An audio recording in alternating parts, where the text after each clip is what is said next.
Back to politics. Like మొన్ననే ఒక రీసెంట్గా ఒక ఇన్సిడెంట్ జరిగింది. లైక్ అలీ గారు రిజైన్ చేశారు వైసీపీ పార్టీకి.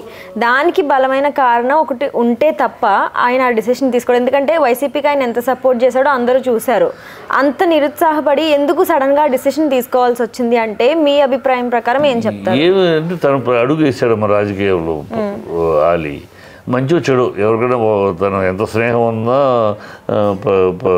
పవన్తో మంచి స్నేహితుడు, ఇద్దరు బాగా సినిమాలో కాంబినేషన్ బాగుంటుంది, వాళ్ళిద్దరు కాంబినేషన్ చాలా సక్సెస్ఫుల్ కాదు. కానీ ఏదో నిర్ణయం తీసుకున్నాడు. ఒక నిర్ణయం తీసుకుంటాం, రాజమండ్రి సీటు తనకి ఇస్తాడు అన్న ఒక నమ్మకం నమ్మాడు అతను.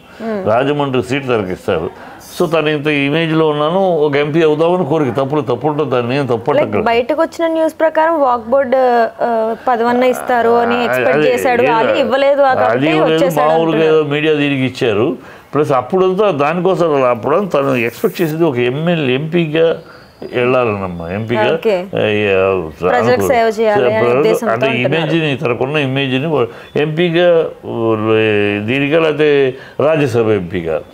మామూలుగా పోటీలో లోక్సభ ఎంపీ పోటీ చేయదు, లేదు సీట్ కాదంటే నువ్వు ప్రచారం చెయ్యి, నార్మల్గా ఆర్టిస్టులుగా చెప్తావు, నువ్వు ప్రచారం చెయ్యి, పార్టీని గెలిపిస్తాడు గొప్ప, నేను రాజ్యసభ మెంబర్ని చేస్తాను. ఇప్పుడు వైసీపీకి రాజ్యసభ మెంబర్ చేసే 23 కావాలి ఎమ్మెల్యేలు. ఒక రాజ్యసభ మెంబర్ చేయాలంటే 11 వచ్చారు. సో వీళ్ళు ఆ రాజ్యసభలో సీట్ ఇచ్చే పరిస్థితి కూడా లేదు. ఇక రాజకీయాలు అనవసరం మనకి, నమ్మకం పోయి రాజకీయాలు అనవసరం, మనకు వర్కౌట్ అవ్వదు.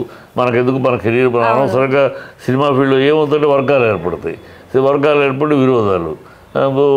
ఇప్పుడు పవన్ సినిమాలు, ఇప్పుడు సరే పవనే సినిమాలు చేయలేడు, ఇప్పుడు తన పోస్ట్లో ఉన్నాడు, ఇది ఒకటి అలా ఎప్పుడు ఫినిష్ అవుతాయో, ఈ సినిమాలు ఎప్పుడు ఫినిష్ చేస్తాడో తెలియదు. ఎందుకంటే బాధ్యతలో ఉన్నాడు, ఇప్పుడు బాధ్యతలో ఈ వదిలేసి సినిమాకి వెళ్తే అది కూడా అలర్ట్ చేస్తారు కదా. చేయొచ్చు, రామారావు గారు చేశారు, ఆయన ఉన్నప్పుడే అధికారంలో ఉన్నప్పుడే చేశాడు ఆయన. బట్ అందుకని 5 సినిమాలు పెట్టి ఉన్నాయి పాపం. ఈ 5 సినిమాలు ఎప్పుడు ఫినిష్ చేయాలి ఏమిటి, అతను కదా అతను గొడవలో ఉన్నాడు.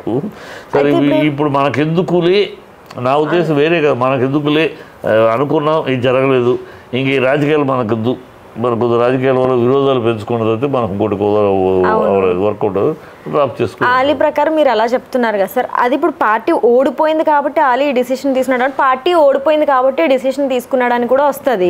పార్టీలో ఉన్నప్పుడు సీట్ ఇవ్వక రిజైన్ చేశాడని అంటే వేరే అర్థం వచ్చేదేమో. అంటే కాదు, పార్టీ ఓడిపోయింది కనుక దాంట్లో ఓపెన్ సీక్రెట్ అది. పార్టీ గెలిచుంటే కాదుగా, పార్టీ గెలిచుంటే రాజ్యసభ మెంబర్కి అడిగేవాడు. నాకు ఇంతకుముందు పదవులు ఉన్నప్పుడు ఇవ్వలేదు కదా సార్. అప్పుడు ఆల్రెడీ మనాడు పార్టీలో చేరేటప్పటికి ఆల్రెడీ అయిపోయింది రాజ్యసభ మెంబర్ ఇవన్నీ ఎప్పుడు అయిపోయి ఆల్రెడీ ఎలక్ట్ అయిపోయారు, గత కోటాలో వెళ్ళిపోయారు. ఇప్పుడు ఆలీని మోసం చేశారు అని అంటారు. మోసం తప్పు, ఆ మాట ఆలీ అన్నా కూడా తప్పు. నీ ప్రామిస్ చేశారు, ప్రామిస్ చేసినప్పుడు వాళ్ళకే గతి లేకపోతే నీకు వాళ్ళకే సర్దికూడు తింటా ఉంటే నీకు బిర్యానీ పెట్టమంటే అట్లా. సరే వాళ్ళ పరిస్థితి అలా ఉంది కనుక. పాలిటిక్స్ అంటేనే ఒక పార్టీ నుంచి ఒక పార్టీలోకి దూకడాలు మారడాలు ఉంటాయి. అలీ ఇప్పుడు రిజైన్ చేశాడు కాబట్టి ఫ్యూచర్లో ఏమన్నా కూటమిలో వచ్చే అవకాశాలు ఉంటాయా? నా అనుమానం రాజకీయాలకు దండం పెట్టేస్తాడు అలీ, నాకు తెలుసు. ఇప్పుడు ఇవాళ అలీ కాదు, నా దగ్గర మొదటి రోజుల్లో మామూలు చిన్నప్పుడు చాలా చిన్నపిల్లలు నా సినిమాలో కూడా చేశాడు.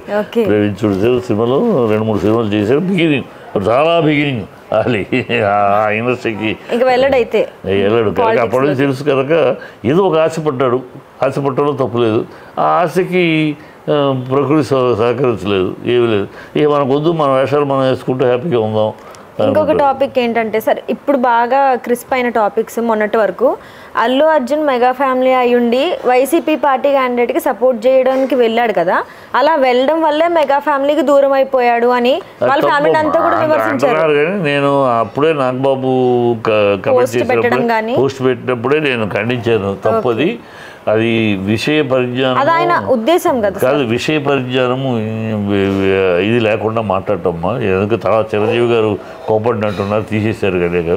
ఇప్పుడు అమితాబ్ బచ్చన్ కాంగ్రెస్ ఎంపీ, అమితాబ్ బచ్చన్ కాంగ్రెస్ ఎంపీగా ఉన్నప్పుడు, ఎంపీగా అయిపోయినాక మోడీ గారు వైబ్రెంట్ గుజరాత్ అనే ఒక ప్రోగ్రామ్కి ఈయన అంబాసిడర్గా, అమితాబ్ బచ్చన్ అంబాసిడర్గా పెట్టి అడిగారు. మోడీ ఒప్పుకుని అమితాబ్ ఒప్పుకుని ఆ ప్రోగ్రాం బ్రహ్మాండంగా చేశారు. అదే సమయంలో జయా బచ్చన్ కాంగ్రెస్ ఎంపీగా పార్లమెంట్లో మోడీని విమర్శిస్తూ మాట్లాడింది.